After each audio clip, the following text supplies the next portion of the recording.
국내 1월 신규 고용자 수가 시장 예상치의 2배에 가까운 35만여 개를 기록했습니다.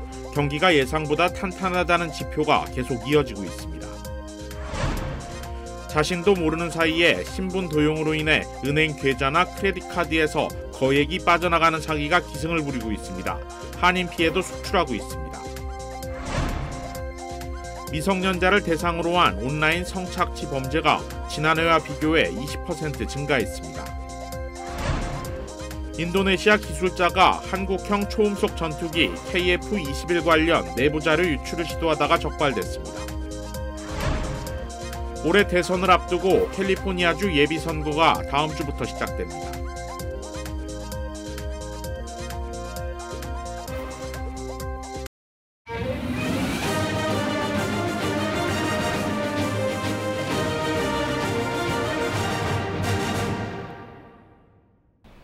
시청자 여러분 안녕하십니까? KBS 아메리카 뉴스입니다. 경기가 예상보다 탄탄하다는 지표가 이어지고 있는데요. 고용지표는 시장 예상의 2배 가까운 신규 고용이 이루어졌습니다. 박일중 기자입니다. 미국의 1월 신규 고용자 수가 35만 3천 개로 집계됐습니다. 시장이 예상했던 18만 5천 개의 거의 2배입니다. 1월 실업률은 3.7%로 역시 시장 예상치 3.8%보다 낮았습니다. 지난해 12월 고용자 수도 당초 집계보다 10만 명 이상 많은 것으로 수정됐습니다. 시간당 소득은 전달보다 0.6%, 1년 전보다 4.5% 늘었습니다. 최근 IT 기업을 중심으로 한 구조조정 분위기에도 불구하고 노동시장이 예상보다 탄탄하다는 걸 보여주는 지표입니다. 고용과 소득이 많이 늘면 식을 줄 모르는 미국 소비를 더 자극하게 됩니다. 결국 물가 상승률을 다시 높일 수 있고 그만큼 미 연방준비제도가 금리를 낮출 가능성이 낮아집니다. 파월 연준 의장은 최근 경제 상황에 비추어 볼 때 물가 상승률이 2% 이후에서 고착될 가능성에 대해 우려를 표한 바 있습니다. No, I think that is a risk. The risk that inflation would reaccelerate. I think the greater risk is that it would stabilize at a level meaningfully above 2%. 이에 따라 3%대로 내려갔던 미 10년 만기 국채금리가 다시 4%를 돌파했습니다. 또 주요 통화와 비교한 달러 가치가 지난해 12월 중순 이후 최고치를 기록하면서 역외 시장에서 달러화에 대한 원화값도 상승세를 보였습니다. 뉴욕에서 KBS 뉴스 박일중입니다. 각종 신분도용 사기에 한인들의 피해 사례도 잇따르고 있습니다. KBTV 전상희 기자입니다. 콜로라도주에 거주하는 김모 씨 부부는 체이스뱅크를 상대로 최근 연방법원에 소송을 제기했습니다. 소장에 따르면 김 씨는 며칠간에 걸쳐 이들 부부의 체이스 은행 계좌에서 제닛 오토 서플라이 LLC라는 이름의 회사 계좌로 총 9만 달러가 전자 이체된 사실을 발견했습니다. 김 씨 부부는 이 사실을 은행에 즉시 통보했지만 은행 측은 적절한 조치를 취하지 않았다고 밝혔습니다. 이들은 소장에서 전자 계좌 이체 규정에 따라 은행 측은 소비자가 피해 사실을 통보한 시점으로부터 7일에서 45일 사이에 소비자에게 조사 결과를 통보하게 돼 있지만 체이스 은행이 자신들에게 아무런 내용도 알려주지 않았다고 주장했습니다. 소장에는 심지어 은행 측의 답변을 듣기 위해 전화를 했지만 7시간 동안 기다리게 해놓고 일방적으로 전화를 끊었다는 내용도 포함됐습니다. 김 씨 부부는 체이스 은행을 상대로 실제적인 피해 금액 보상과 3배에 달하는 징벌적 보상, 변호사 수임료 등을 요구하는 소송을 제기한 상태입니다. 또 LA에 거주하는 한인 여성 박모 씨는 크레딧카드 신분 도용 피해로 수개월 동안에 걸쳐 총 11만 달러의 피해를 입었다고 밝혔습니다. 박 씨에 따르면 지난해 8월 캐피탈원에서 발급된 크레딧카드에서 자신도 모르게 3,000달러가 결제된 것을 발견하고 카드사에 연락을 취해 새 카드를 받았지만 이후에도 2차례에 걸쳐 카드가 도용됐습니다. 박 씨는 신분 도용 사건 이후 웰스파고 은행에서 크레딧카드를 발급받았는데 이 또한 도용당했다고 주장했습니다. 사기범이 올해 들어서만 지난달 27일과 29일, 30일 세 차례에 걸쳐 박 씨의 크레딧카드 패스워드를 변경 시도했다고 전했습니다. 박 씨는 경찰에 신고했지만 용의자가 개인정보를 가지고 있어 은행 계좌 접근 등의 근본적인 문제를 해결하지는 못한 상태라며 신분 도용범에 수개월 동안 시달리면서 불안감과 분노로 고통스럽다고 호소했습니다. 한편 연방거래위원회는 지난해 11월부터 한국어를 비롯해 중국어, 베트남어, 러시아어, 카탈로그어, 프랑스어, 아랍어, 포르투갈어 등 12개 소수계 언어로 전화 핫라인을 통한 사기 신고를 접수하기 시작했습니다. KBTV 뉴스 전상입니다. 어젯밤 경비행기가 엔진 고장으로 이동식 주택에 추락해 3명이 사망했습니다. 소방국은 어젯밤 오후 7시 27분 경비행기가 이동식 주택에 추락해 비행기 조종사와 주택 거주자가 모두 사망했다고 밝혔습니다. 연방항공청 FAA는 오늘 보고서에서 사망자는 3명으로 조종사 1명과 주택에 있던 2명이 숨졌다고 발표했습니다. FAA는 항공기가 이동식 주택에 추락한 후 화재가 발생해 피해를 키웠다고 설명했습니다.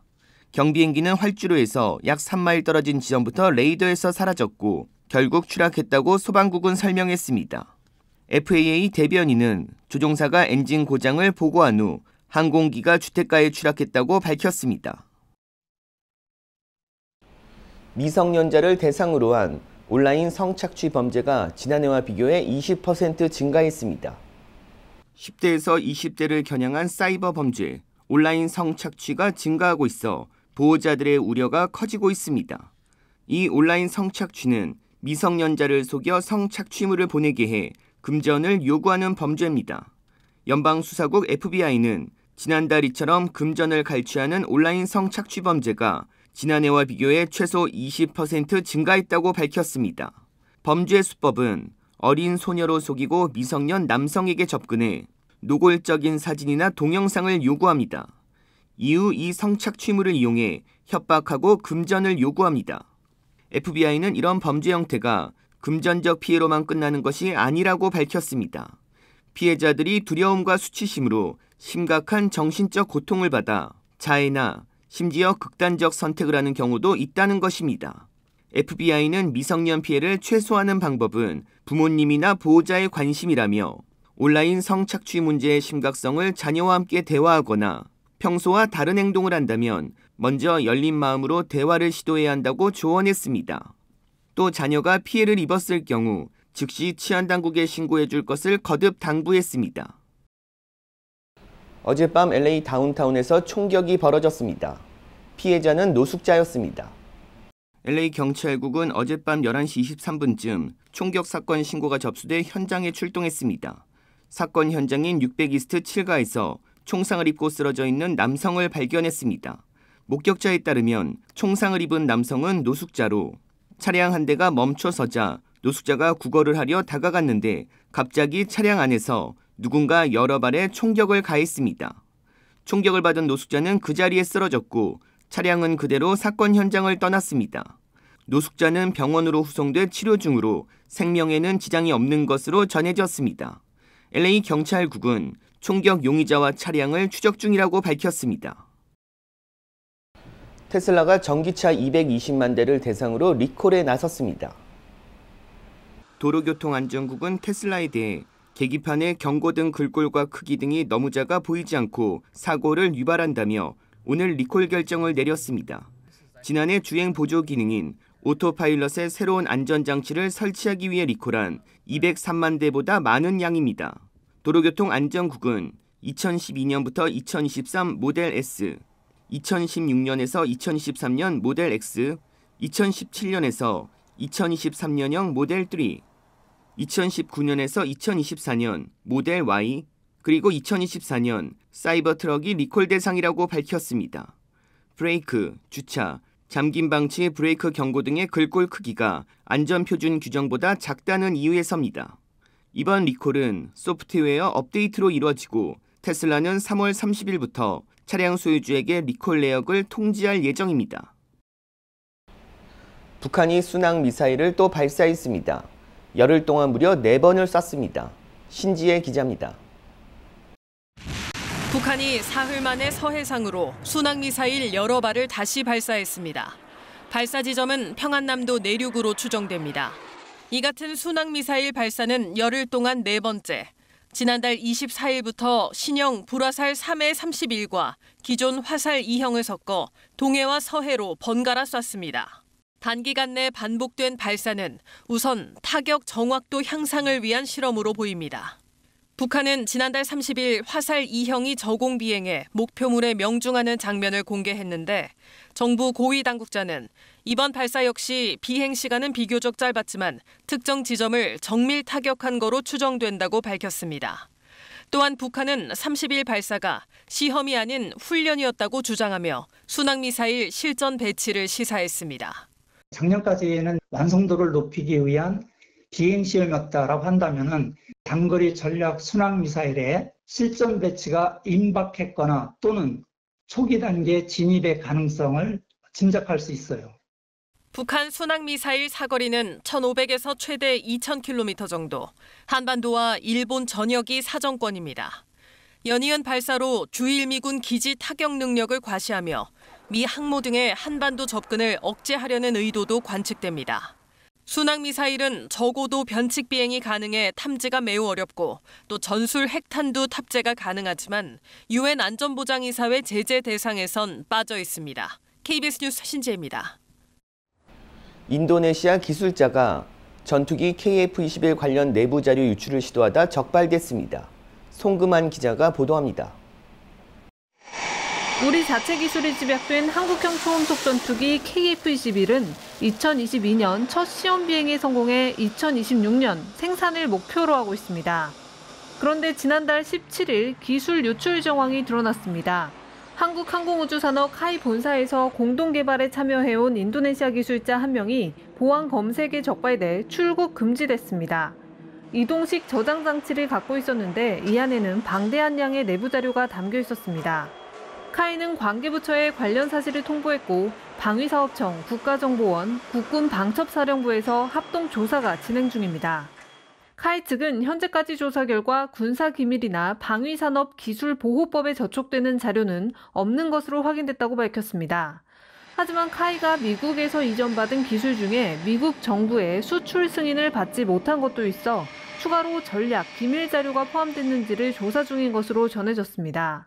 레이서 레이더 항전 장비들 같은 것들은 국내에서 개발한 것들은 굉장히 국제적인 경쟁력을 가질 수 있는 것들이기 때문에 유출됐을 때 대한민국의 군사 역량이 누출되는 것은 KF-21 기술 공유를 위해 현재 인도네시아인 20명 안팎이 카이 사천 공장에 파견 근무 중인데 이들에 대해서도 조사가 확대되고 있습니다.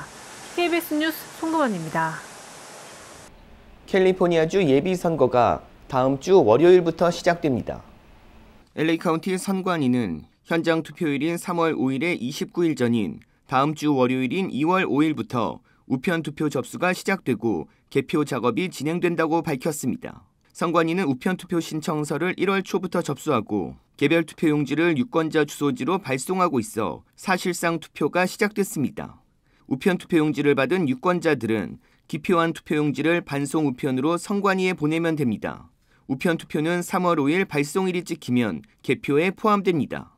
아직 유권자 등록을 하지 않은 시민권자는 오는 20일까지 등록하면 되고 이사를 했거나 주소지가 바뀐 경우 다시 등록해야 합니다.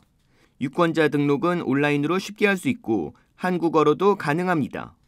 LA 카운티에서는 연방 상원 의원 1명과 하원 총 13명을 선출하고 캘리포니아 주 상원 5명과 하원 24명을 선출하게 됩니다. LA시도 LA 한인타운이 포함된 10지구 시의원을 선출합니다. 예비선거에서 득표 순위 1, 2위가 11월 본선에서 유권자들의 선택을 기다리게 되며 예비선거에서 과반을 넘을 경우 3월 선거로 당선이 확정됩니다.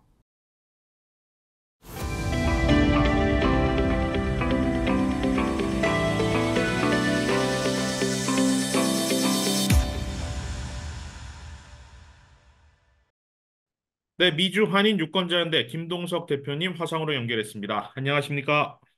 네, 안녕하십니까? 네, 워싱턴 의회에 4명의 한인 연방 하원 의원들이 활약하고 있지 않습니까? 영킴 의원, 미셸 박스틸 의원, 그다음에 뉴저지를 기반으로 한 앤디 킴 의원, 또 워싱턴주 쪽, 시애틀 쪽을 기반으로 한 메릴린 스트릭랜드 연방 하원 의원, 이렇게 4명의 한인, 또 한국계 한인 의원들이 있는데 이 한인 의원들의 지난 한 해 활동, 그다음에 또 어떤 입법적인 역할의 뭐 평가 어떻게 보고 계십니까? 이미 한 분은 삼선의 의원이고, 세 분이 이제 재선, 올해 선거 끝나면 이제 세 분이 삼선이 되니까 네, 그야말로 이제 중진의 반열에 서는 겁니다. 네, 네, 이 중진 문턱에 있는 의원들이지만 중진 이상의 무게들이 있어요. 왜냐하면 그 앤디 김 의원은 전문가이면서 삼선이기 때문에 그러기 때문에 그리고 앤디 김 의원은 나름대로 입법 활동이 매우 활발합니다. 그리고 초재선일 때 초재선 의원들의 거의 대표격으로 당을 대변한 부분들이 있기 때문에 네, 굉장히 무게감이 있죠. 그런 기반을 가지고서 뉴저지의 상원석이 이 빈틈이 보이니까 그냥 용감하게 상원에 도전을 한 거죠. 캘리포니아 지역구 있는 이제 공화당의 두 분 의원, 영킴 네. 의원과 그 미셸 박스틸 박스틸 의원님, 예, 의원이신데 이 두 분 의원도 그 거의 4선, 5선 같은 재선 의원이에요. 왜냐하면 네, 미셸 박스틸 의원도 굉장히 큰 규모의 선출직 경력을 이미 가지고 있습니다. 네. 그 선거의 로우메이커가 아니라서 여왕이라고 그렇지. 불리잖아요. 예. 그렇죠. 예. 그렇기 때문에 굉장히 노련하고 당 내에서의 당 서열은 굉장히 탄탄하게 할 것이다. 이미 공화당 내 정치권 중심으로다가 깊숙이 들어가서 활동을 하신다. 영킴 의원은 코리안 아메리칸 커뮤니티가 직접 배출한 것 같은 정치인의 입장을 매우 강하게 갖고 있고 네, 그 코리안이라는 아이덴티티를 아주 명확하게 하시는 분이죠. 아시다시피 벌써 체어맨십을 가졌습니다. 예, 외교위의 인도 아태 소위원장을 하시기 때문에 굉장한 그 힘을 갖고 활동을 하고 있고 그렇기 때문에 전국적인 이 전국 규모의 미디어의 조명을 제일 많이 받는 의원 중에 하나죠. 이분들이 또 이제 절묘하게 공화당 두 분, 또 민주당 두 분으로 지금 나눠져 있잖아요. 그렇다면 이 지금 현재 활동하고 있는 이런 한인 연방 하원의원 네 분의 어떤 정치적 스탠스, 이념적 성향은 어떻다, 어느 위치에 있다 이렇게 볼 수 있습니까? 네 분의 한인 의원 중에 가장 보수적인 우파 쪽에 있는 분이 미셸 박스틸 이분이고서요. 네, 그 다음에 가장 왼쪽에 좌쪽에 프로그레시브한 좌쪽에 있는 분은 앤디 김 의원입니다. 네, 그리고 그 미셸 메릴랜드 스트리랜드 의원님은 그 중도 좌라고 민주당 내에서 중도자. 소수계니까 네, 좌쪽에 속하지만 이런 다른 이슈는 좀 중도적인 입장을 갖고 있고 네, 영킴 의원님은 중간에 포지셔닝을 합니다. 중간은 어디 중간이냐 하면 미국 의회에 하원에 435명을 이렇게 배열을 하면은 민주공화당이 만나는 지점에 요 만나는 지점에 있는 의원들 한, 한 60여 명을 모아가지고서 네, 양 당이 너무 의견이 대립되고 협의가 잘 안 될 때 요 의원들이 나서서 해결사 노릇을 합니다. 요거를 문제 해결위원회 프로블럼 솔버스 커커스라고 그럽니다. 네, 네, 네. 여기에 속해 있습니다. 영킴 의원님이. 그러니까 이 영킴 의원님은 아, 민주당에서도 중요하고 공화당에서도 중요하고 코리안 아메리칸으로서 절묘한 포지셔닝을 하고 있다라는 얘기들을 동료 의원들이 많이 하고 있고 네. 그렇습니다. 만약에 앤디 킴 연방 하원의원이 상원에 당선이 되고 그다음에 영킴 의원, 메릴린 스틸랜드 의원, 그다음에 뭐 미셸 스틸 의원이 이제 3선에 성공을 해서 만약에 이제 중진급 의원으로 자리를 잡게 되는 이제 올해 선거가 지나고 나는 그런 상황이 펼쳐진다 그러면 어떤 한인 정치력에는 또 다른 어떤 이정표가 만들어질 수 있을 것 같은데 어떻게 보십니까? 연방급 의원들의 결은 이제 군인으로 말하면 사단장급은 상임위원장이 되는 겁니다. 네, 그 상임위원장을 손으로다가 잡을 수 있는 위치에 들어가는 게 각 상임위원회에 속해 있는 소위원회가 있습니다. 예, 소위원장이 되는 겁니다. 지금 영킴 의원이 그 외교위 소위원장이고 앤디 김이 지난 회기 때 군사위원회에 어느 한 부분 소위원장을 역임한 적이 있습니다.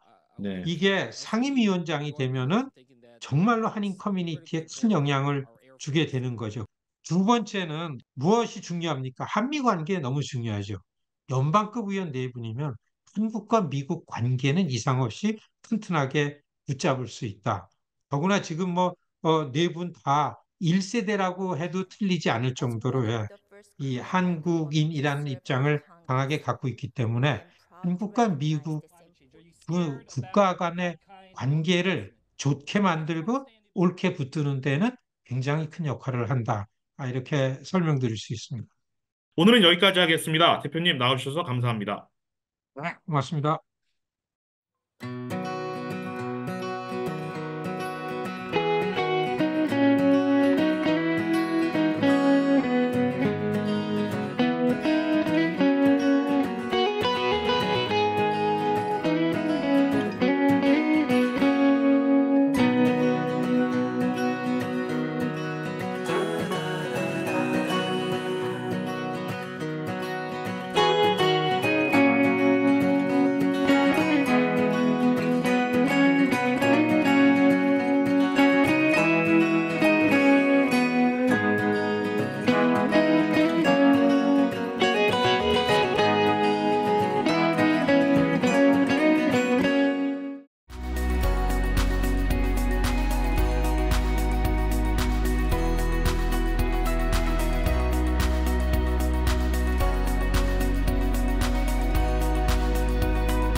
KBS 아메리카 뉴스 마칩니다. 시청해 주셔서 고맙습니다.